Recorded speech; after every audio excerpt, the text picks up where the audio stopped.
think the key point for us is that we are leaving the European Union.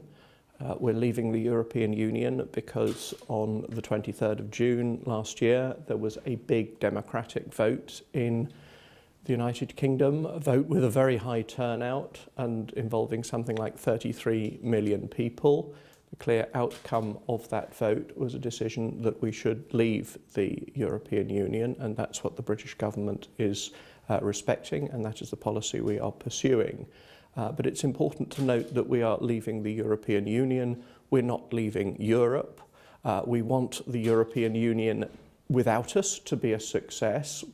The European Union wasn't quite right for us, but it certainly doesn't mean that we want it to be anything other than a successful union for the 27 remaining member states.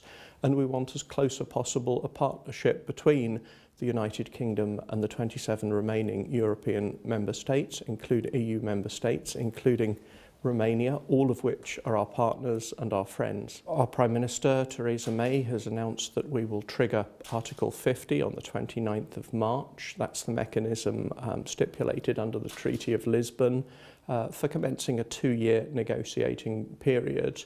Of course, there's never a quiet time in Europe. There are always elections somewhere, there are always many events taking place, but I think the key factor is that we want these negotiations to be conducted in a very positive and constructive spirit.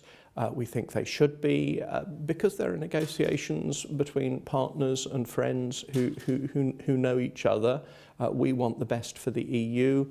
We hope our partners and friends in Europe want the best for us, and together to get the relationship going forward, which is both right for Britain and right for the EU. I think the Treaty of Lisbon stipulates a 2-year negotiating period. We haven't yet